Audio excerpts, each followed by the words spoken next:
જૂનાગઢ જિલ્લામાં ભેસાણ વિસાવદર 87 વિધાનસભા સીટમાં ચૂંટણી પૂર્વ વાતાવરણ તંગ કરનારી ઘટના સામે આવી છે।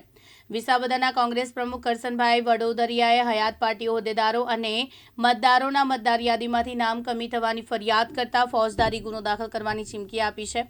સ્થાનિક લોકો અને પાર્ટી કાર્યકરોમાં આ મામલે ચિંતાજનક સ્થિતિ સર્જાઈ છે। હજુ પોલીસ અને સંબંધિત તંત્ર દ્વારા તપાસ શરૂ કરી છે। કરસનભાઈ એન વાડદોરિયા, તાલુકા કોંગ્રેસ પ્રમુખ વિસાવદર। આપ સૌ મિત્રોને જણાવું છું કે તાજેતરમાં ભારતના ચૂંટણી પંચ દ્વારા અદ્યતન મતદાર યાદી સુધારણા કાર્યક્રમ કે જેને આપણે સર તરીકે ઓળખીએ છીએ એ કાર્યક્રમ અત્યારે ચાલી રહ્યો છે।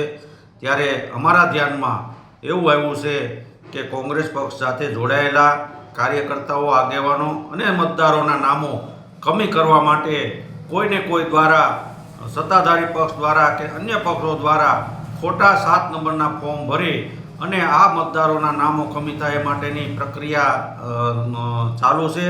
જેના અનુસંધાને હું પણ પ્રાંત કચેરી સાથે સતત સંપર્કમાં છું અને આવા નામો રદ ન થાય એ માટે હું તથા મારી ટીમ કે જેમાં 87 વિસાવદર વિધાનસભા યુથ કોંગ્રેસના પ્રમુખ ભાઈ શ્રી અકિલભાઈ ચોટલિયા, અમારા કોંગ્રેસના અગ્રણીઓ ભરતભાઈ વિરડિયા, ભરતભાઈ અમીપરા, રમણભાઈ રામાણી તેમજ રમેશભાઈ ભાષા, દિલીપભાઈ દાદલ તેમજ વિવિધ કોંગ્રેસ પક્ષના આગેવાનોની ટીમ સતત આ કામગીરી ઉપર દેખરેખ રાખી રહી છે। અને અમારા ધ્યાનમાં મોટા પ્રમાણમાં એવું આવ્યું છે કે ઘણાના હયાત હોય, સક્ષમ હોય છતાં પણ એના નામો કમી કરવા માટેના ચોક્કસ પાર્ટીના આગેવાનો દ્વારા ફોર્મ ભરી અને પ્રાંત કચેરીએ પહોંચાડવામાં આવ્યા છે। ત્યારે મેં પ્રાંત સાહેબને મળી અને આ નામો કોઈ પણ ભોગે રદ ન થાય એ માટેની રજૂઆતો કરી છે।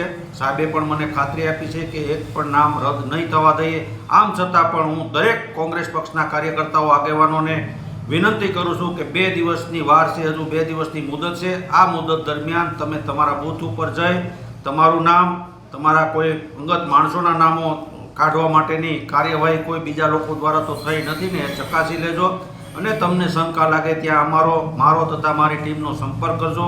તમને પૂરેપૂરો ન્યાય મળે એ માટે અમે સતત લડશું અને આ માટે હું સતત ઓફિસ સાથે સંપર્કમાં રહી અને આવા નામો રદ ન થાય એ માટે સતત પ્રયત્નશીલ હું તથા મારી ટીમ છીએ। અને આ અમારી ફરજ છે કે ભારત એ લોકશાહી દેશ છે। લોકશાહીની અંદર કોઈ પણ નાગરિકને મતનો જે અધિકાર છે એ ખોટી રીતે છીનવાઈ ન જાય એ માટેની જવાબદારી અમારી પણ છે। એટલે એક જાગૃત નાગરિક તરીકે અમે તમારા મતાધિકારનું રક્ષણ કરવા માટે પૂરેપૂરા પ્રયત્નશીલ છીએ।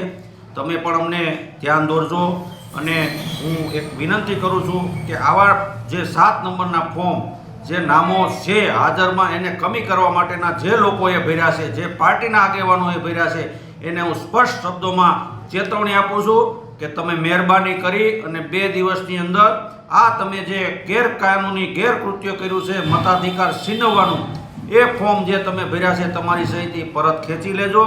જો પરત ફોર્મ ખેંચવામાં નહીં આવે તો અમે મતદાર યાદીમાંથી એક પણ સાચા નાગરિકનું નામ તો કમી નહીં કરવા દઈએ, પણ તમારી સામે ફોજદારી ગુનો દાખલ કરાવશું। માટે તમે શાનમાં સમજી જજો।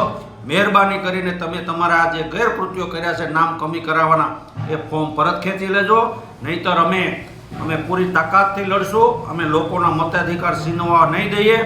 એટલા માટે હું ફરી વખત વિનંતી કરું છું કે મતદારોને, કોંગ્રેસ પક્ષના આગેવાનોને કે તમે આપણા નજીકના લોકોના મતાધિકાર માટે રક્ષણ કરો અને અધિકારીઓને પણ હું વિનંતી કરું છું કે પૂરેપૂરી તપાસ કર્યા વગર એક પણ મતદારનું નામ કમી ન થવું જોઈએ। માટે આપણે સૌ તકેદારી રાખીએ અને આપણો મતાધિકાર જળવાઈ રહે એ માટે સતત આપણે જાગૃત રહીએ એટલી વિનંતી સાથે જય હિન્દ, જય ભારત, ભારત માતા કી જય। મહેશ કથેરિયા, દિવ્યાંગ ન્યૂઝ, ભેસાણ, જૂનાગઢ।